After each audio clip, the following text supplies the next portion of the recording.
আসসালামু আলাইকুম এভরিওয়ান, কেমন আছেন সবাই? আসলে ভালো আছেন। আর আজকে হলো ঈদের দিন, তাই সবাইরে আগে জানাই আর ঈদ মুবারক। গত রাতে রাত 4টা পর্যন্ত জায়গায় আমি ভিডিও এডিট করছি, আবার এখন উঠছি হলো সকাল 5:30টায়, কারণ 8টার থেকে হলো ঈদের নামাজ। সকালে উঠে একটু গোসল টোসল করে নিই, তো চোখ টোক ব্যথা করতেছিল, মাথাটাও ব্যথা করতেছিল। আর এই ধান আমার বিড়ালটা আমার দিকে কেমন বিদলা বিদলি শুরু করছে।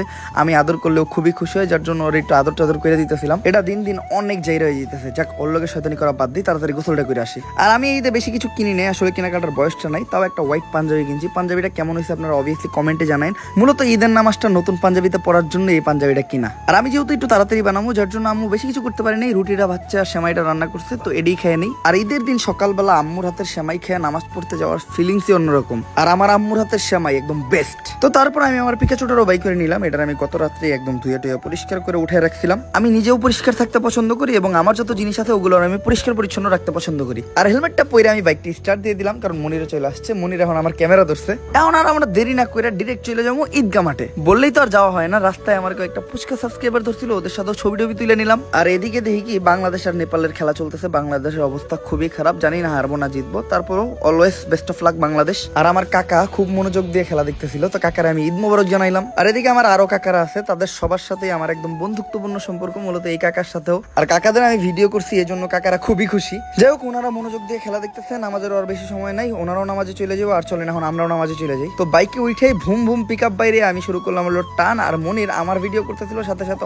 ওর এই অলক্ষিনে আমার কাছে হারাটাও দেখাইতেছিল। দেখা যাইতেছে ওর দোকানের মতো ভাব এমন ধরছে যে ও মনে হয় শাহরুখ খান। আর আমরা একটু বেশি আগে চলে আসছি, যার জন্য আমরা সাইডে সুন্দর একটা ব্রিজে ব্রেক দিলাম। এই জায়গায় আমরা কিছুক্ষণ দাঁড়াই একটা ছবি টবি তুলমু। আর গোসল করার পর আমার চুলগুলো ভিজা ছিল, যার জন্য হেলমেট পরার পর আমার একদম বিরক্ত লাগতেছিল। তাই আমি আর মনির এই জায়গায় বেশ কিছুক্ষণের একটা ব্রেক নেই। আর তারপর ব্রেক শেষ করে আমরা চলে আসি ঈদগাহ মাঠে। এই ঈদগাহ মাঠে আমি এর আগে কখনো নামাজ পড়িনি, এটা আমার ফার্স্ট। আর ঈদগাহ মাঠে কিন্তু ঈদের নামাজ পড়ার ফিলিংসটা অন্যরকম। তো মনিরের নিয়ে আমি একদম পইরা যেতে নিয়েছিলাম, যার জন্য ওরে নামাই দিলাম বাইক থেকে, কারণ ওর মতো একটা জলহস্তিরে নিয়ে বাইক চালানো খুবই টাফ। আর এই দেখেন ঈদগাহ মাঠ, আর ঈদগাহ মাঠটা কিন্তু খুবই সুন্দর। মোটামুটি এই এলাকায় এই একটা ঈদগাহ মাঠ, যার জন্য পুরো এলাকার মানুষ এই জায়গায় আসবো। আর অল্প কিছুক্ষণের ভিতর ঈদগাহ মাঠটা একদম মানুষে পরিপূর্ণ হয়ে যায়। আর আমরা তো একটা জায়গা পেয়ে গেছিলাম, যে জায়গায় এই যে আমার বন্ধু বান্ধব মিলা ছবি দেওয়া নেওয়া করতেছে। মানুষ আগে নামাজ পড়তে, ওরা মোবাইল টিপ। তো কথা বাদ দেন, এখন নামাজ শুরু হয়ে যাবো। তো আমরা নামাজটা পড়ে নেই। আর নামাজ শেষ করে মানুষ তাড়াহুড়া করে বাইরে হয়ে যেতে নেয়, বাট আমরা আর তাড়াহুড়া না করি, আমরা একটা সাইডে দাঁড়াই, কারণ আমার বাইক নিয়ে এমনি তো আমি বাইরে হতে পারবো না। আর এই দেখেন মনির ভিডিও করতে করতে আইছে, বাট আমার দিকে শরম পাইয়া ক্যামেরা নামায় লাইছে। তারপরে আমরা করি হলো কোলাকুলি, কারণ ঈদের দিনে কোলাকুলি না করলে কি চলে? আর কোলাকুলির ফাঁকে আমি ওর ধরে চর মেরে দিই, ও টেরও পায় না। এরপর আমি আমার আরেক বন্ধুর সাথেও কোলাকুলি করি, আর আমার কয়েকটা সাবস্ক্রাইবার ছিল তাদের সাথেও কোলাকুলি করি। আর সবাই আমি কোলাকুলির ফাঁকে দূরে করে থাপ্পড় দেই, এটা লোক ঈদ বোনাস।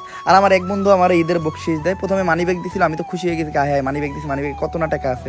বাট মানি ব্যাগে আমি মাত্র পাইলো 10টা টাকা। তো 10 টাকা যেহেতু পেয়ে গেছি, মানি ব্যাগ আর আমার কোনো কাজের না, তো মানি ব্যাগ আবার আমি আমার বন্ধুরে ফিরাই দিই। আর এরপর আমি সালামি চাইলো মনিরের কাছে। আসলে মনিরের মতো একটা শেষরার কাছে সালামি আশা করাটা একদম বোকামি। তারপরও আমি যে চাই, প্রথমে মনির আমার দিতে চায় না, বাট পরে আমি ওরে বলি যে ভিডিওতে দেখানোর জন্য হইলেও দে, পরে আমি তোর টাকা আবার ফেরত দিয়ে দিব। তো মনির আমার চকচকা একটা 500 টাকার নোট বাই করে দেয়। পরে আমি ওরে না করি যে না, আমি এখন এইটা আর তোরে দিব না। ও তো ভয় পেয়ে যায়। পরে চিন্তা করলাম যে গরিব দুঃখীর টাকা মেরে খেয়ে লাভ নেই, ওর টাকা ওরে ফেরত দিই। এরপরে আমি আর মনির বাইকে উঠে রওনা দিই হুজুরের কাছে, কারণ আমরা প্রতিদিন আমার শেষে হুজুরের সাথে একবার হইলেও দেখা করি। তো হুজুরের কাছে চলে তো আসলাম, বাট হুজুর বিশাল সেলিব্রিটি মানুষ। নামাজের পরে ওনার সাথে হাত মিলানোর জন্য আর মুসাফা করার জন্য অনেক মানুষ লাইনে দাঁড়ায় আছে। আমরা সিরিয়ালি পাইতেছিলাম না, আর এই ভিড়ের ভিতর আমরা হুজুরের নজরেই আসতেছিলাম না। তো এট লাস্ট ভিড়টা একটু কমে, বাট মুসাফা করার মানুষের সিরিয়াল লাগাই ছিল, আমি সিরিয়ালি পাইতেছিলাম না। একজনের পর একজন আসতেছিল আর কোলাগুলি করতেছিল, হুজুরের কাছ থেকে দোয়া নিতেছিল, আর আমি সাইডে এতিম পোলার মতো খাড়াইয়াছিলাম। আর বহু বছর পর অপেক্ষার অবসান ঘটছে, আর আমি আর হুজুর মুসাফা করলাম। মুসাফা করার পরে আমার খুবই ভালো লাগতেছিল, কারণ হুজুরের সাথে প্রতি ঈদেই আমি মুসাফা করি। আর মুসাফা করার পর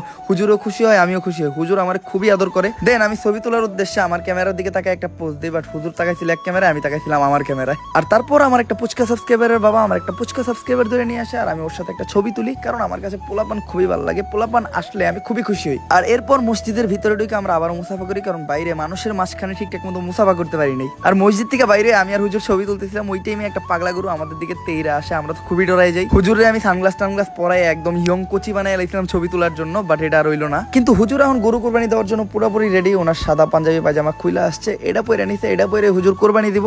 মূলত এই মাঠে যতগুলা গরু কোরবানি দেওয়া হইব সবগুলার কোরবানি হুজুরেই করবো। গরু কোরবানি দেওয়া অবস্থার কোনো ভিডিও তো আমি ধারণ করতে পারবো না, আর আমি ধারণ করতে চাইও না, কারণ ওগুলা দেখতে আমারও একটু খারাপ লাগে। তো এই জায়গায় সবগুলা গরু ফালানোর প্রস্তুতি চলতেছিল, একটার পর একটা গরু ফালাইতেছিল আর কোরবানি করতেছিল। আর এগুলো দেখে আমার বন্ধু মনির গরুটাও কষ্ট পাইতেছিল, কারণ এক গরু আর এক গরুর কষ্ট দেখতে পারে না। তো আজকের ব্লগটা এই পর্যন্তই, হবে নেক্সট ব্লগে। আল্লাহ হাফেজ আর ঈদ মোবারক।